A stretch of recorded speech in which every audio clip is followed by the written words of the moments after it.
Bem-vindo ao Quadrinho ao Quadrado, neste programa A Sereia da Floresta de Hiro Kawahara. Toco terror, teco rapé, truco, troço que vier, devoro.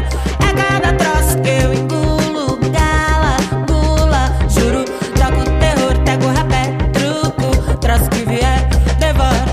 É cada troço que eu Pois bem, engulo, começando mais um gala, Quadrinho ao Quadrado, gula, eu sou o Estranho, estou aqui na presença ilustre de... Ô judeu ateu, ilustre não significa nova, tipo, não... Não, brilha, não é? Alguma coisa Ah, assim, isso é o que sei lá. é brilhosa, alguma coisa assim, tá Talvez certo. seja. Então ilustre sim, muito bem acompanhado como sempre, Estranho, muito obrigado. Muito obrigado pela presença, sempre judeu, até porque você também é parte do programa, então você não é convidado, você é literalmente dono do programa também. Co-host, Co-host. O Quadrinho ao Quadrado é o nosso podcast sobre quadrinhos nacionais. A gente fala só sobre quadrinho que foi produzido por quadrinistas brasileiros, normalmente lançados no Brasil também. E a gente fala primeiro sem spoilers, para quem não leu, e depois com spoilers para quem leu. Falar de algum aspecto específico da trama, final, alguma coisa específica que a gente queira falar. Você pode ouvir sem ter lido a primeira parte tranquilamente. E neste mês, Judeu, nós vamos falar de A Sereia da Floresta de Hiro Kawahara, né? Retornando aqui o Hiro Kawahara.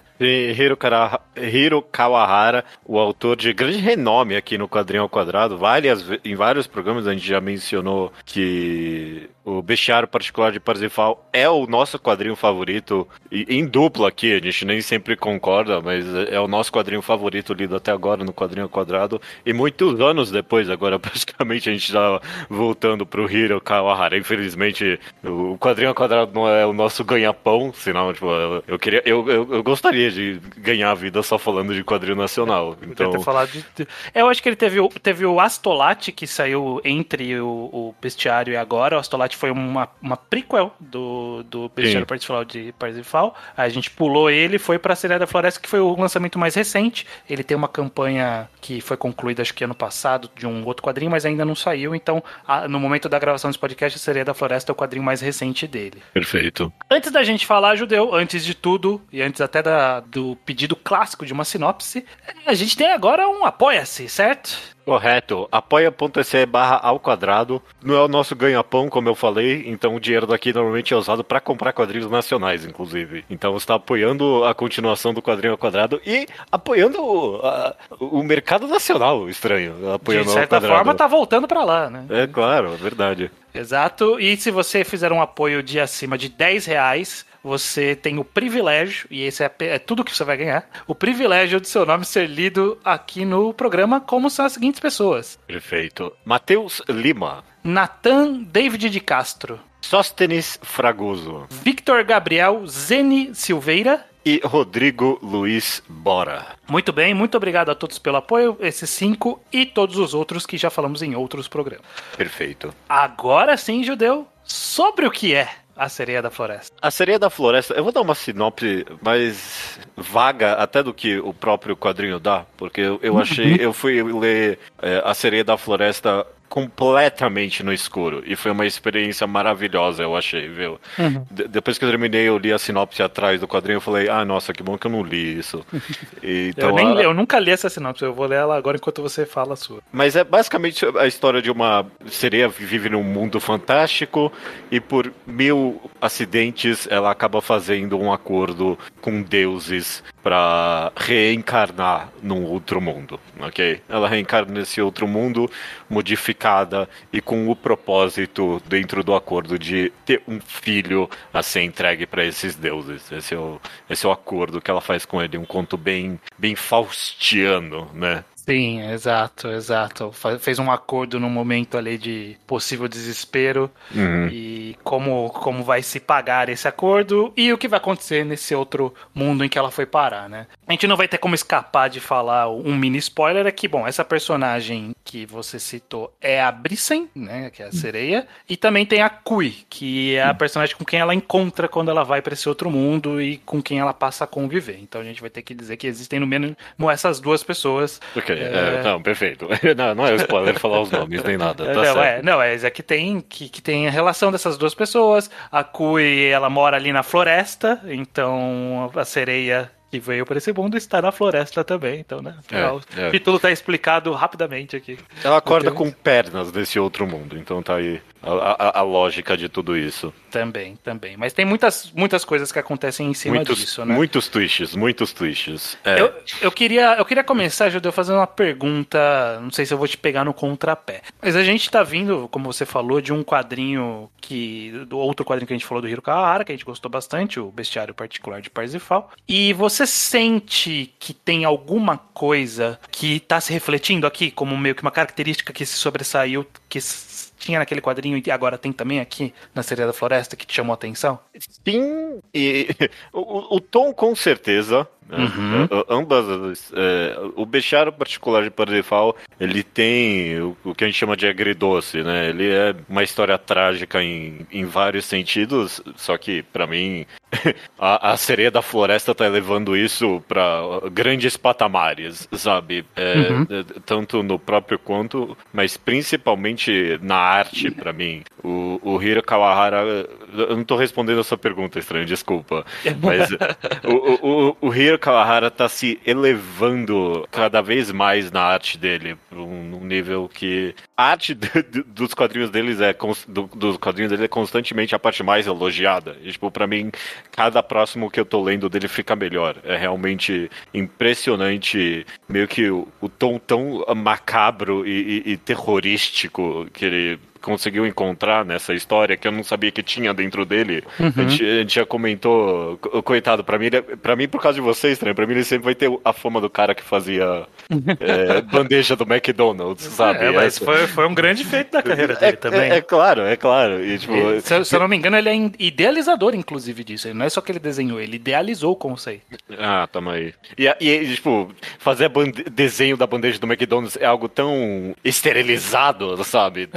Tão puro pra criança mesmo. E logo nas primeiras páginas de A Sereia da Floresta, tipo, ele me mostrou uma capacidade do terror que eu não sabia que tinha dentro dele, não. Sim. Justamente, você falou que é bastante esterilizado, né, as artes das bandejas, e eu acho que em comparação aqui é tudo muito sujo, mas não no sentido de há muitas tripas e sangue, não é nem disso, é de uma crueza da fisiologia, de certa forma. Da natureza, né? Da natureza. Vai fazer sentido, principalmente para quem tiver lido e conseguir pensar em várias cenas da história, mas ela tem justamente o quão cru é ser natural ali, né? A natureza, e aí nesse caso ainda tem uma natureza fantástica, né? Dessa personagem que ela é uma sereia que reencarnou e tem algumas características diferentes, e ainda assim você sente essa crueza o tempo todo, né? Essa realidade natural sendo explícita na história, sem ser graficamente assustador ou grotesco, é só cru mesmo, sabe? Cru bem direto. E da natureza. Se você me perguntou novamente algo em comum entre essas duas obras, a natureza muito bem presente em ambos os casos, né? Em Bestiário, a gente acabou tendo uma análise da natureza quase sendo como uma metáfora para religião, por exemplo, sabe? E não é exatamente o caso. Em A Sereia da Floresta, eu pelo menos não encontrei esse paralelo religioso sendo contado aqui. Apesar de que tem momentos que também né? Sim. Mas a natureza muito bem presente e com algum tom divino dentro da natureza. Mas eu te fiz a pergunta, você esquivou dela, eu vou dar a minha resposta que eu senti lendo sobre o que eu sinto de que veio, né, de um quadrinho que a gente gostou tanto para esse aqui, que eu gostei de rever novamente. Essa é uma linha difícil de se caminhar quando você faz um personagem que é o protagonista, que você tem que gostar, tomar muitas decisões que você fala por quê. E você ainda assim querer o bem daquele personagem. É sempre difícil em qualquer história, em qualquer mídia, você construir isso. E eu acho que aqui eles repete nas duas personagens de certa forma, mas muito mais na Brissen, que é a sereia, um pouco da Parsifal, de você tá fazendo, sabe? Tipo, por que você tá fazendo o que você tá fazendo? Era pra eu gostar de você e você só tá tomando decisão ruim. E ao mesmo tempo você querer o bem daquela pessoa, ver pra onde tá indo aquela personagem e torcer por um desfecho bom que, apesar de tudo isso, ela merece um desfecho bom. E a gente torceu nas duas vezes aqui. Eu acho que é uma característica bem interessante, né? De trazer uma profundidade, várias camadas para os personagens, tirando esse ar de protagonista heróico e ser alguma coisa muito mais complexa aqui. E é interessante porque a história da sereia, né? É sempre a história de... Bom, se bem que, sei lá, tem a pequena sereia pra me contradizer aí. Mas a história da sereia normalmente é a história de outras pessoas encontrando sereias, né? A história desse ser bizarro adentrando o mundo normal, né? E a gente começar já a história pela perspectiva dela. E ela que tá adentrando um mundo diferente... É a pequena sereia que eu tô descrevendo aqui, realmente, né? Mas dessa forma meio desconstruída, pra mim, é maravilhoso. É bem pequena sereia mesmo. Eu chamo a atenção pro que você comentou sobre a comparação com o Parsifal, desses personagens que a gente meio que não entende porque eles estão fazendo certas coisas. E acho que você tocou num ponto importante para minha compreensão de... Eu tô esquecendo o nome desse quadrinho. A Sereia da Floresta. A Sereia da Floresta. Pequena crítica é um nome não muito memorável. Vou dar esse pequeno risco aqui, tá ok?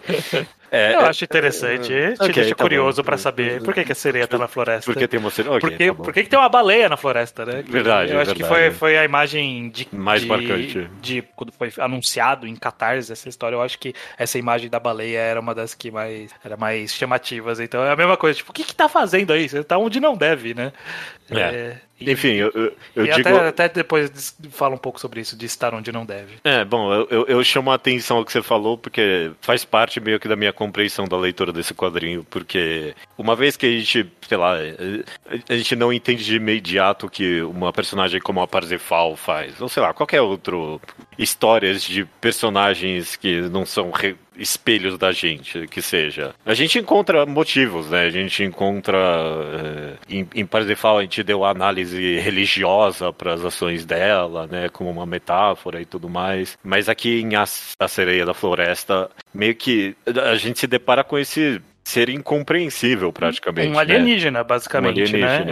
Ela é uma alienígena pra gente em vários aspectos. É muito difícil você querer arranhar e encontrar algum motivo ali, além do puro instinto, né? Além da natureza, que nem você comentou, daquele ser que é diferente mesmo do ser humano. E a parte não da identificação, uma parte da enorme empatia que você cria com o personagem tá com o fato de que você sabe que você não tem o mesmo raciocínio, né, daquele ser. E muito da mensagem que pra mim tá sendo arrancada desse quadrinho é justamente meio que da enorme dificuldade de passar, né, o que você sente e o que você quer das outras pessoas e pra si.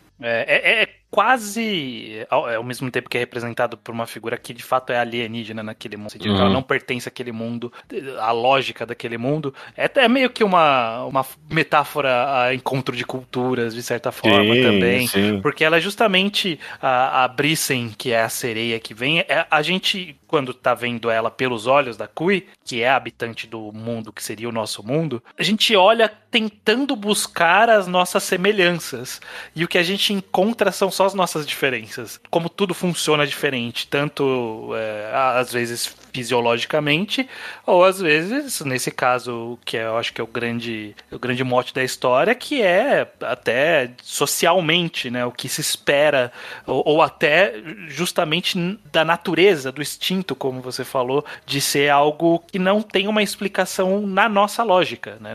A nossa lógica não explica aquilo porque nós somos seres humanos buscando alguns tipos de convivências sociais específicas, e que uma criatura que vem de um mundo que a gente nem consegue compreender, né? Tem a passagem ali daquele mundo, a abertura, inclusive, a abertura muito, muito interessante, né, do quadrinho, todo mudo, contando uma língua que a gente não fala ali. Uma língua que a gente não fala, e aí contando um pouco desse mundo que a gente entende pelo contexto, e só depois dessa longa abertura que a personagem vem pra onde a gente tá. Então essa abertura toda nos apresenta um mundo que a gente viu uma fração e ainda assim é meio confuso pra gente. gente, né? Tipo, e aí, né? Por que eles estão fazendo isso? Por que tem um tem um personagem ali que aparece, tipo, são várias criaturas fantásticas que aparecem, tem um que você fala assim, isso aqui tá aqui? tem um bicho estranho ali, depois eu falo na parte com spoilers, tipo, o que isso aqui tá fazendo aqui? E no final, inclusive, possivelmente é a explicação do que aconteceu depois, né? Mas, perfeito. Mas justamente esses pequenos detalhes, tipo, qual é a explicação? Não tem, e a gente não tem como compreender a lógica do funcionamento da mente da Brissen, porque ela vive nesse mundo completamente diferente do nosso. E isso, pra reforçar meu ponto de que isso tudo é justamente uma metáfora pra meio que a dificuldade da comunicação, não só entre seres alienígenas, mas mesmo entre seres humanos, é algo que pra mim constantemente é repassado nas interações entre todos os outros personagens, sabe? Sim. A primeira cena que a gente tem da Kui é dela conversando com um animal e, tipo, aparece ali o amigo dela e fala, tá conversando sozinha de novo, né? Não, tipo, ela tem uma comunicação pessoal e talvez unilateral com também outro bicho ali que o outro cara não consegue compreender. Ou não consegue enxergar o bicho, pelo que pode ser interpretado também. Ah, tá, toma aí, isso eu não entendi direito, então. E com esse não, mas mesmo... não tá claro, pode okay. ser os dois. A própria comunicação é super falha entre ela e esse outro personagem, mas principalmente pra mim, e eu não vou dar spoiler nada, mas logo no final do quadrinho, a Brissen passa o que a Kui passou com ela, com o ser divino ali, sabe? A completa incompreensão que ela tá tendo com o que os deuses estão fazendo com ela também, sabe? Exatamente. O mundo onde cada um tá inserido e qual é a lógica do pensamento daquele personagem, todos esses 4 que você citou, né? Os seres deuses alienígenas, não dá pra saber ali, essas criaturas fantásticas, a Brissen, a Kui, o amigo lá da Kui, cada um deles tem uma realidade muito específica e que não consegue adentrar no mundo daquela outra pessoa, né? Tem até uma passagem curtinha da Kui interagindo com esse amigo, que ela tenta puxar ele pro mundo dela e ele não entra, né? Ele não, por N motivos, né? Ele não entra, ela convida ele pra um chá, alguma coisa assim, e ele não entra no mundo dela, porque justamente é muito difícil, né? É um mundo muito diferente. Como que a gente vai transpor essa barreira? E essas diferenças é o que move a história, justamente, né? A diferença da dificuldade da gente transferir as intenções e o que somos um pros outros, cada um com a sua cultura, sua vivência, seus objetivos. Perfeito, é isso mesmo pra mim. É muito interessante mesmo. Você falou sobre a arte e eu gosto muito como tem um pouco de tudo, né, nessa arte, porque a gente tem as cenas escuras, tem a parte meio pouco de terror também ali em algumas passagens, quando envolve as pessoas da vila que tem ali perto. Aí tem umas passagens na neve, que são umas páginas brancas lindas de claras, e as passagens falando com os espíritos ali, com essa arte brilhante. É tudo fantástico, né? Você gostou também da arte aqui? Maravilhoso. Eu comecei o programa comentando dela justamente porque logo de início, sabe? Comentar disso me fez lembrar de... como é que é o nome do quadrinho do Chico que a gente falou? Três Buracos. O Três Buracos. No Três Buracos a gente comentou que assim que você abre, tem aquela página daqueles 3 rostos, né? E tipo, você abre e você tá imediatamente imerso num quadrinho do Chico, né? E eu tive a mesma experiência magnífica que assim que a segunda página é uma página dupla das sereias no estilo tão Hiro Kawahara, com aquela baleia com uns tribais malucos no fundo, e pá, segunda página você tá imediatamente, completamente imerso nesse mundo, sabe? Não precisou de mais nada. Não precisou, mas veio, sabe? Porque, tipo, essa introdução é uma página seguida da outra de... Sem fala, justamente, né? Sem fala. As falas são numa língua que a gente não compreende. Ele vai ficando cada vez mais escuras as páginas, até chegar nesse tom de terror maravilhoso também pra mim. Eu amei tudo que teve de um pouco mais grotesco nessa história. Eu achei incrível. Sim, muito, muito bacana, uma arte maravilhosa. Eu não sei o que a gente consegue falar, porque eu quero falar algumas coisas, mas eu não quero estragar de muito spoilers, também, né? Eu não quero estragar muito, né? Mas eu acho que pra gente começar a amarrar em rumo ao final da parte sem spoilers, Judeu, De forma geral, você gostou? Gostou bastante? Como que tá a sua percepção sem spoilers até o momento? Eu amei Estranho. Eu amei A Sereia da Floresta. De verdade, de verdade. Eu vim pra esse programa meio que preparado pra ter meio essa minha análise do quadrinho sobre esse contexto de comunicação e sentimentos, e instintos e natureza e tudo mais. Mas eu meio que... Eu nem quero muito falar sobre isso, na verdade, apesar de eu ter comentado bastante, porque eu meio que amei essa história só como esse conto dramático e trágico só mesmo, sabe? Meio que os constantes twists, a constante criatividade visual e meio que e de enredo mesmo que a Sereia da Floresta teve, me fez consumir esse quadrinho como se eu estivesse comendo um hambúrguer na floresta. Tipo, que delícia, velho. Que delícia. Começo a fim, eu não conseguia parar de ler, porque é realmente inesperado as coisas que vão acontecendo. E que nem você falou, você sente uma completa empatia por esses personagens, sabe? Ambos você fica... Não só eles, o amigo lá, o Arceus, eu gosto bastante dele. A pouca participação, ele participa muito pouco da história, mas eu gosto bastante dele também. E, coitada, outra bruxa lá com a chaleira, que coisa horrível. Pois é.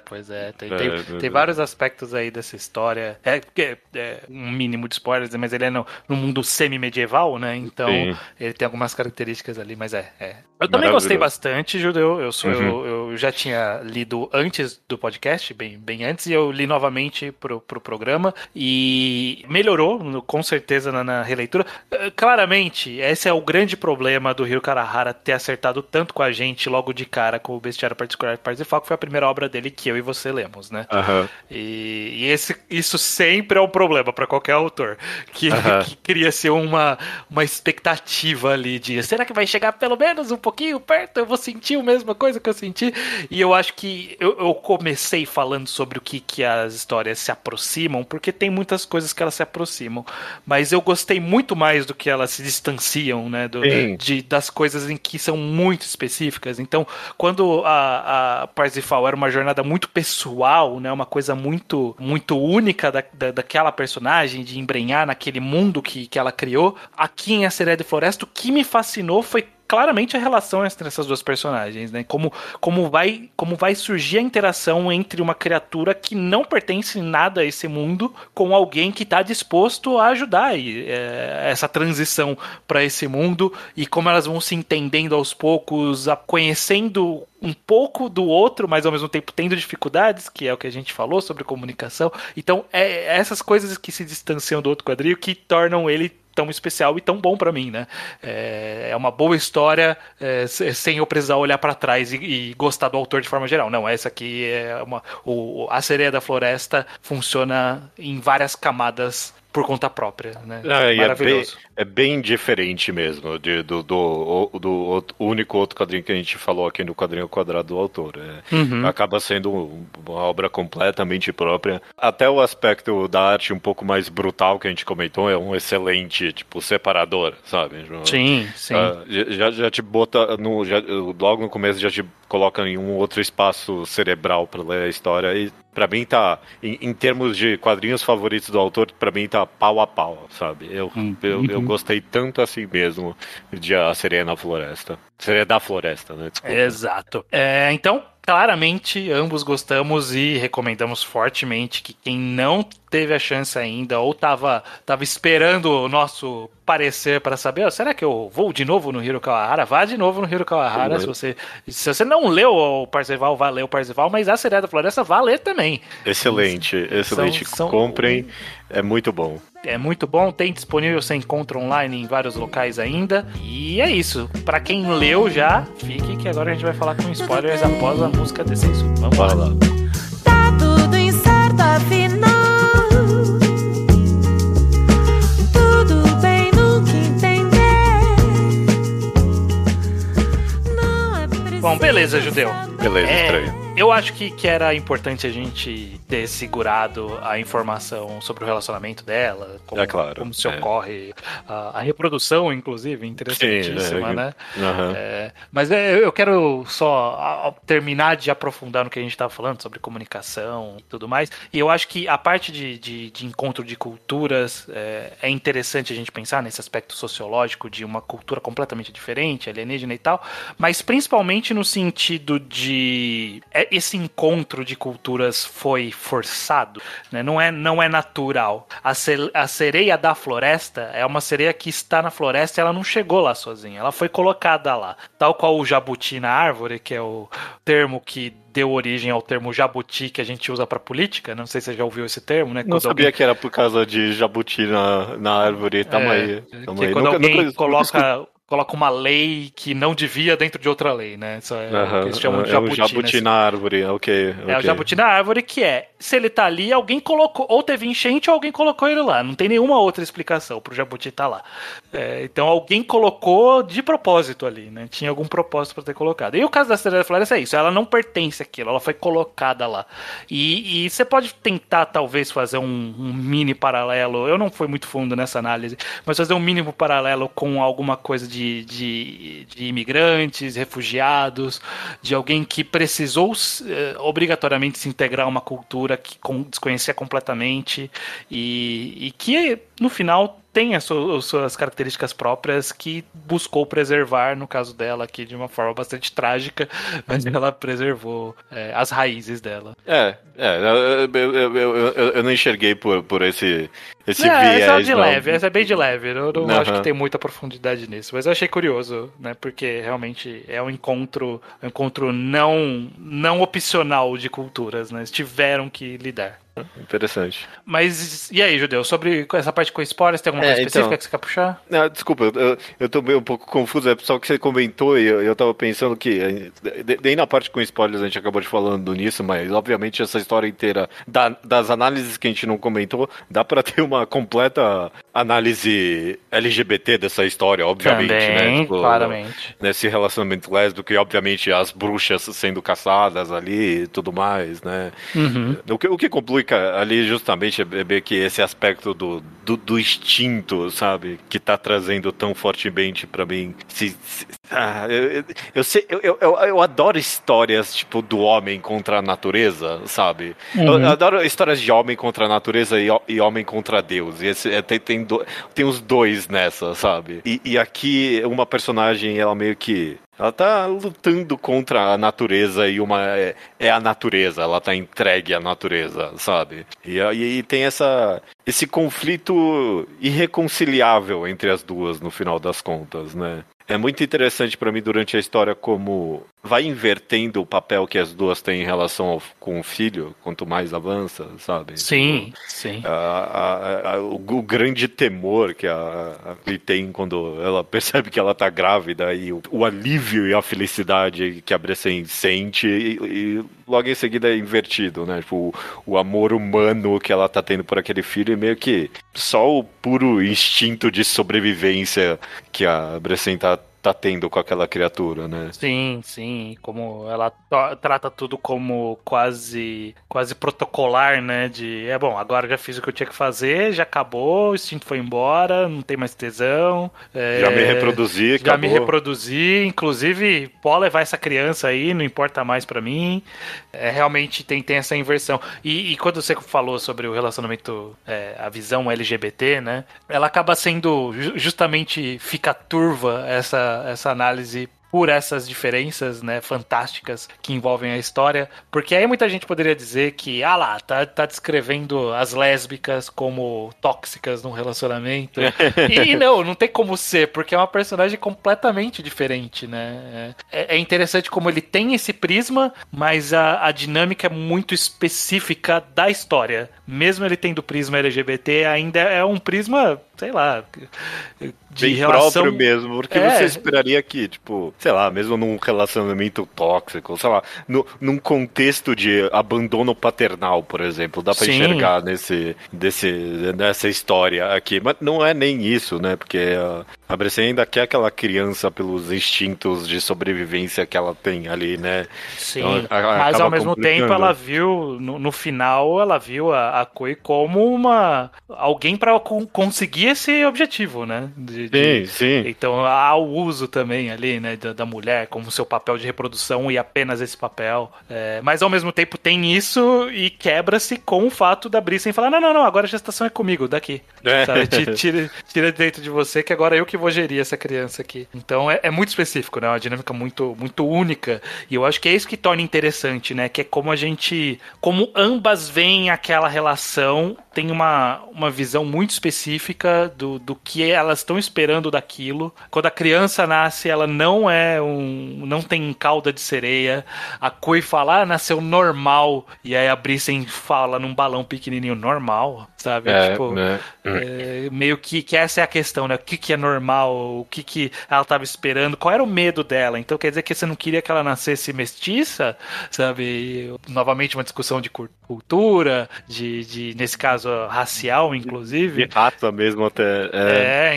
Então tem muita complexidade no fato de ter criado essas personagens dessa forma, né? Eu acho que esse foi o trunfo do quadrinho, né? Ter criado essa dinâmica tão específica e que tem tanta aplicabilidade que é fascinante você explorar todos esses lados. Parando pra pensar aqui, acho que muito do sucesso da criação dessa empatia com o leitor e essas personagens tá no desenho das reações constantes que o Hiro Kawahara faz.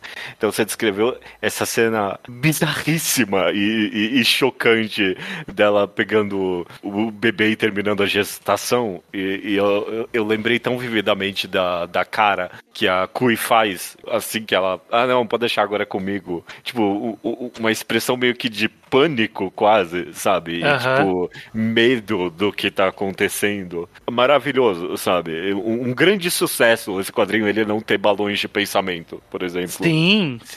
A gente compreender eu não tinha pensado nisso, você falou, mas bate tudo com isso de comunicação que a gente falou, que é justamente a gente não consegue ler ninguém ali a não ser pelo que eles dizem, pelo que eles fazem. Então, incrível, né? Incrível. Mas toda essa dinâmica eu acho fascinante, essa construção da evolução do relacionamento é muito única, ao mesmo tempo que é muito identificável para quem teve algum relacionamento tóxico, ao mesmo tempo que tem muita análise de racialização também, tem um pouco de tudo.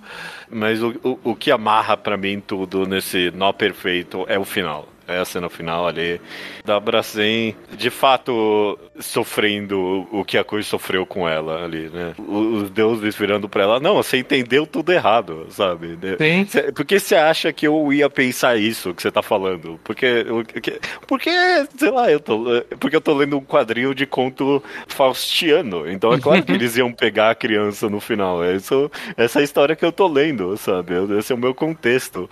E não, eles só querem que ela vire esse ser mitológico de Sekai caminhando pelos mundos e tendo filhos por aí. É a forma deles lidarem com ela. A gente falou que ia ser assim e a gente só ia falar que você ia separar. A gente não quer a criança. Sabe o que é estranho? É a forma de reprodução deles no final das contas também, né? Tipo, assim como... É Bracen ou Brecen? Eu sempre... Brecen, não era nenhum dos dois. Bracen acho que é uma marca de alguma coisa. Alguma coisa assim. Assim como a Brecen, tipo, meio que só no instinto dela queria só a reprodução, né, com a Koi, meio que assim que teve o filho, não teve mais tanto interesse nela. Esses seres estão usando ela dessa mesma forma. Tipo, não, a gente quer você indo desse mundo, porque é assim que a gente expande nosso conhecimento, é assim que a gente evolui, né? A gente aprende com os seus filhos que ficaram, então a gente quer que você vá e deixe um filho lá, porque é ele que vai guiar a nossa... Você pode inferir qual é a lógica por trás disso, mas o filho tá carregando o genes e trazendo todas as informações que eles queriam. Então meio que, a gente não ia roubar seu filho, ele só ia tirar você de perto dele, você que ia pra outro lugar, mas o filho ia tá ótimo. Tá lá sendo cuidado por uma mãe que ama ele, que inclusive, eu adorei esse toquezinho, né? Inclusive, ela vai passar fugindo a vida toda porque ela vai ter medo de você. E você tá aqui, morrendo. Né? Pois é. Mas é irônico nesse sentido. O quadrinho teve a sutileza de desenhar um quadrinho dela sorrindo ali com o filho fugindo ali. Tipo, sim. Dá a entender que ela não vai entrar. Não vai ser uma vida infeliz que ela vai ter. Não, até porque a Kui, ela teve esse histórico de ter perdido um filho, então agora ela ter essa segunda chance é uma vitória pra ela. Então, no final deu certo pra ela, né? Ela conseguiu sair dali da floresta por conta da Brisa sem ter matado todo mundo, ter genocidado aquela cidade. Caralho, velho. Ela a gente mal comentou sair. Da cidade, inclusive. Eu ia puxar esse tópico justamente porque tudo isso, ele tá nesse cenário que é de medieval Inquisição. terrestre, né? De Inquisição, né? Então, a gente tem esse personagem que é o amigo, que é o Archers, que é aqueles Plague Doctors, né? Que tem aquela... Curandeiro, né? Maravilhoso o personagem. Tão simples, né? Tão pouca coisa que tem, né, de que ele é o cara que ele só era o açougueiro e nesse mundo ele teve que assumir esse papel e ele corre muito risco pelo papel que ele assume. Eu também adoro, numa frase tão curta, não, eu só quero voltar a ser açougueiro. Eu já sei tudo que eu sei desse personagem, sim, sabe? Maravilhoso.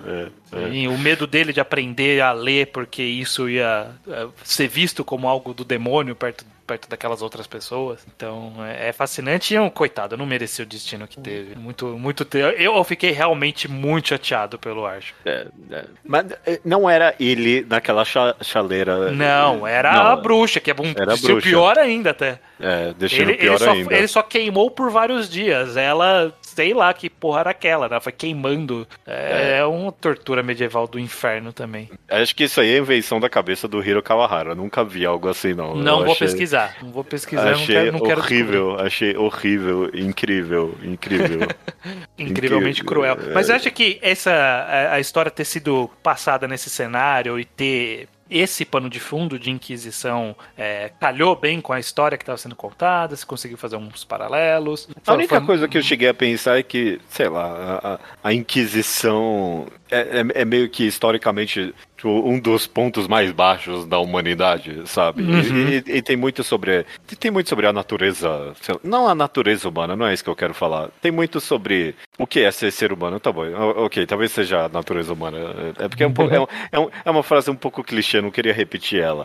Mas tem esse debate não, tem esse desencontro entre a Kui e a Brisen sobre, tipo, ela querer que ela seja humana, né? Uhum. Ela querer que ela haja como um ser humano. E, tipo, pra ela é amar os filhos e criar uma família e tudo mais. E nesse mesmo contexto a gente vê outros seres humanos agindo de forma muito diferente nesse contexto. Então meio que outra dualidade que se cria nesse quadrinho é isso, sobre meio que uma percepção turva da humanidade e meio que isso também causando confusão na própria Brisa. E eu acho que funciona um pouco. É um cenário que é muito reconhecível, né? Essa da Idade Média, da Inquisição de forma meio ampla, mas ele funciona justamente pelo caráter local que a história se passa, né? Que ele é muito. A Inquisição foi um grande movimento e uma grande questão, mas na verdade no final era um sentimento de insatisfação de forma geral, um sentimento de medo, um monte de gente morrendo, e se você condensa isso num espaço pequeno, você tem essas pequenas tragédias, que é o que acontece ali naquele lugar. Uhum.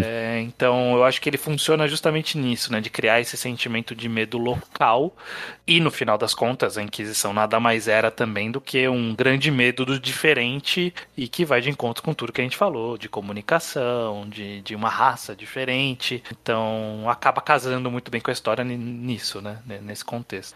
Muitos paralelos dá para se encontrar nessa perspectiva de mentira, comunicação e tudo mais.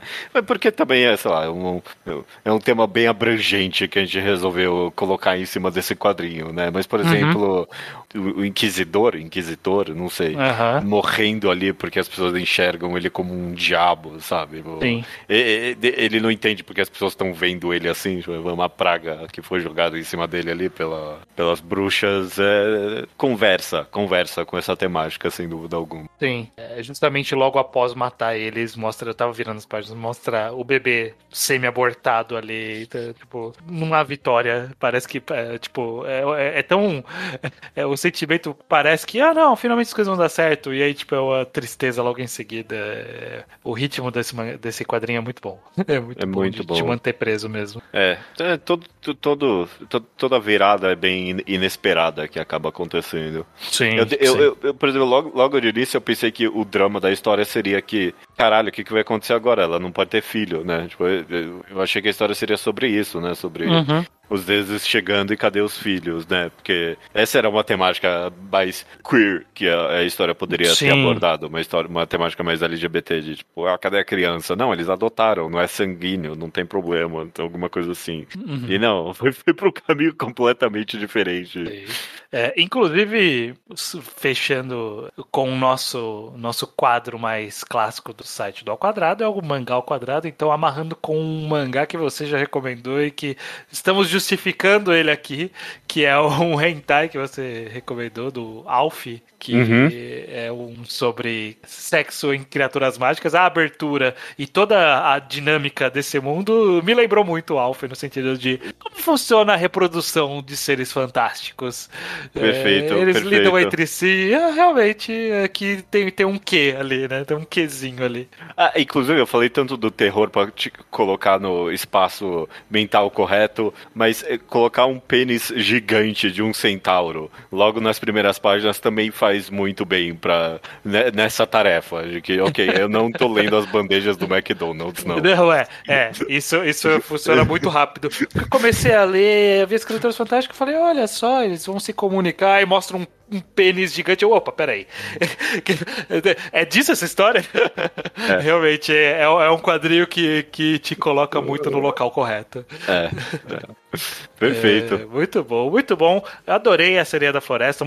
Que bom que a gente acabou falando dele, que você pôde ler aí. Foi uma boa experiência, né, Judeu? Boa experiência, gostoso comentar contigo também, estranho. É perigoso pra carreira do Hiro Kawahara isso.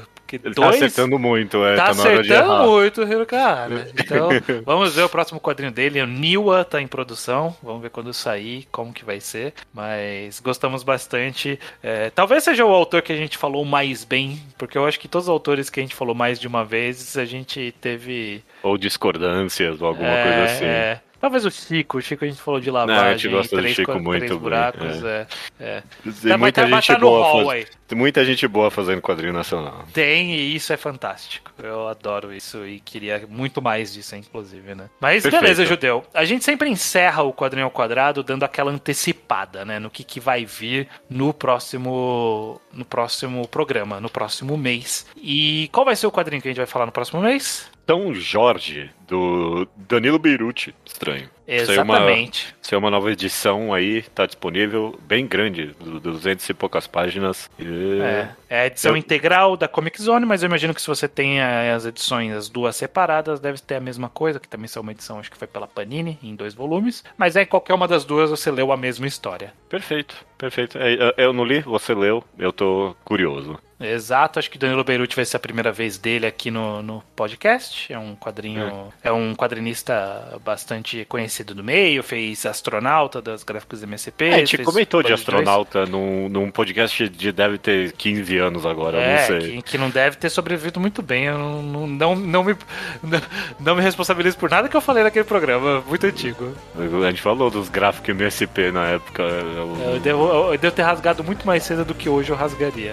Pois é. Nem me fale. Mas enfim, vamos falar sobre São Jorge do Danilo Beirute. E até mês que vem. Até mês que vem.